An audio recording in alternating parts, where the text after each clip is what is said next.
अगर आपको थिएटर को वन वर्ड में डिफाइन करना होगा तो थिएटर क्या है आपके लिए? मेरे लिए थिएटर है टू एक्सप्रेस माई सेल्फ। रंगमंच की दुनिया सुना है बहुत खूबसूरत होती है, पर्दे के आर पार बहुत सहूलियत और सुकून भरी। पर ये सच में ऐसे ही होती है क्या? चलिए देखते हैं। आज हमारे अनुभवी कलाकारों से हम कुछ सवाल जवाब करेंगे, शायद आपको अच्छे लगे। और बढ़ती उम्र और बढ़ते अनुभवों के साथ तो कहते हैं इरादे और सपने दोनों ही मजबूत हो जाते हैं। तो शायद हमारी मुश्किलात को आसान करने के लिए उनका ये इंटरव्यू बहुत काम आएगा। तो चलिए मिलते हैं उनके साथ। सर, आपका बहुत बहुत स्वागत है हमारे नए चेहरे यूट्यूब चैनल पर। तो सर, आप अपना जल्दी से एक छोटा सा इंट्रोडक्शन दे दीजिए। मेरा नाम अखिलेश भट्ट है और मैं जो है 2002 से प्रगति कला केंद्र में लगातार जुड़ा हूँ, थिएटर करता हूँ और साथ साथ में छोटी सी जॉब भी। और मैं उत्तराखंड का रहने वाला हूँ।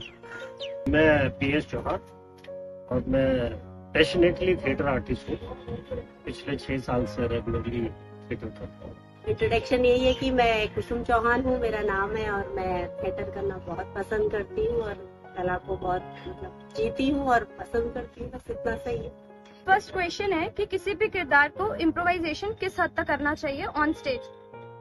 मेरे हिसाब से किसी भी किरदार को ऑन स्टेज इम्प्रोवाइज करना चाहिए जितना कि ऑडियंस को वो किरदार हजम हो जाए। सबसे पहले तो हमें उस जो किरदार हमारा है उसके बारे में हमें समझना पड़ेगा, उसके तह तक जाना पड़ेगा कि आखिर किरदार क्या है।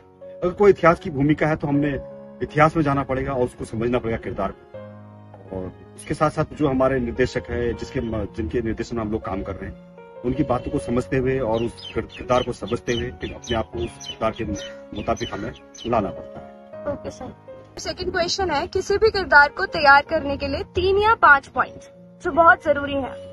किसी भी किरदार को तैयार करने के लिए जो मैं सोचती हूँ, सबसे पहले तो ये कि हमें जो स्टोरी होती है, अगर हमें उस स्टोरी का पता हो कि वो किस टाइम पीरियड की है, लेकिन किस परिवेश की है, किस वातावरण की है, किस समय काल को वो प्रदर्शित कर रही है, उस पर वर्क करना बहुत जरूरी होता है। दूसरा, उस समय सीमा में कौन सा कॉस्ट्यूम यूज किया जाता था, क्या पहनते थे, उनका बोलने चालने का तरीका क्या था, उठने बैठने का ढंग क्या था, और उस टाइम पीरियड की महिला किरदार को कर रहे हैं तो महिलाओं का रहन सहन कैसा था, वो कैसे मतलब कितनी प्रोग्रेस की थी उन्होंने, क्या उनका स्तर था।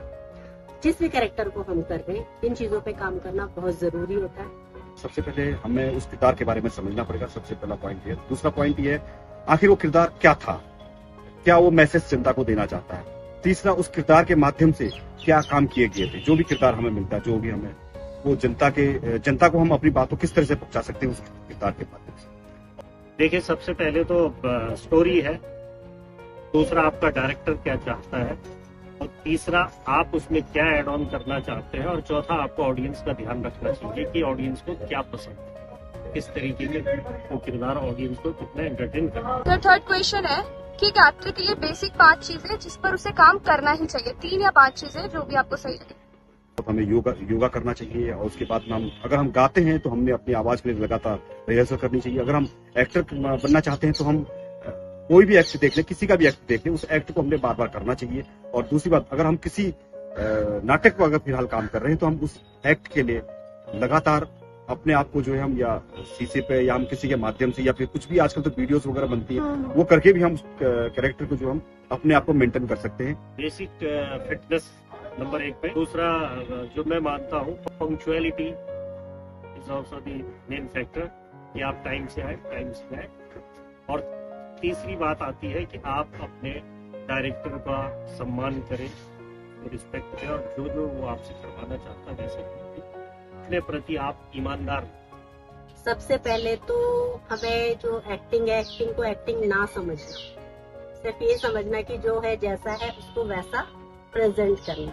क्योंकि कलाकारी एक ऐसी चीज है, एक्टिंग ये चीजें जो मतलब जितना मैं समझती हूँ, मेरे अपने व्यूज है कि अगर हमें एक्टिंग करनी है तो सजीव होना बहुत जरूरी है। बिल्कुल नेचुरल करो आप। अगर आप नेचुरल कर उसको कैप्चर कर लेते हैं ना नेचुरल चीज को कि हाँ ये ऐसे होता है, तो बस थोड़ा सा उसमें भाषा का प्रयोग किया अच्छी सी और आप एक्टिंग को कर सकते हैं आराम से। Okay ma'am. फोर्थ क्वेश्चन है कि जैसे बहुत सारे आर्टिस्ट हैं वो कंफ्यूज रहते हैं कि एनएसडी जाए, एमपीएससी जाए, बीएनए जाए या फिर नॉर्मल थिएटर ग्रुप ज्वाइन करें, तो आपकी क्या राय है इसमें? अगर आप सीखना चाहते हैं तो एनएसडी बहुत बेटर है, इसमें कोई मतलब दो राय नहीं है। वहाँ पर बहुत तरीके से सिखाया जाता है, लेकिन जो लोकल थिएटर ग्रुप्स हैं वो भी बहुत अच्छा काम कर रहे हैं। ये मेरा खुद का एक्सपीरियंस भी है। देखिए ऐसा है, अगर आपको ये जो इंस्टीट्यूट्स आपने जो नाम दिए हैं, जैसे ये एनएसडी, एमपीएससी एक्सेट्रा, अगर इनमें आपको अपॉर्चुनिटी मिल रही है तो आप तो जाइए, लेकिन क्योंकि यहाँ पे सीट्स जो है लिमिटेड होती है,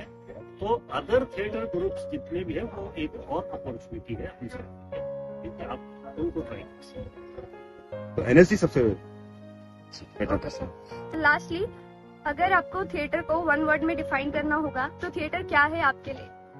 मेरे लिए थिएटर है to express myself. Thank you sir. Theatre क्या है आपके लिए अगर एक वर्ड में डिस्क्राइब करें तो? थिएटर मेरे लिए सब कुछ है। हाँ यही सर, यही सुना। Okay sir, thank you sir. Welcome. तो ये थी हमारी रंगमंच की एक नन्ही सी दास्तां, जहाँ में मिले बहुत प्यारे प्यारे लोग और उनसे कुछ बेहतरीन बातचीत। हम आशा करते हैं आपको हमारा वीडियो बहुत पसंद आया होगा। हमारे साथ बने रहने के लिए बहुत बहुत धन्यवाद। और हाँ, सब्सक्राइब करना ना भूलें।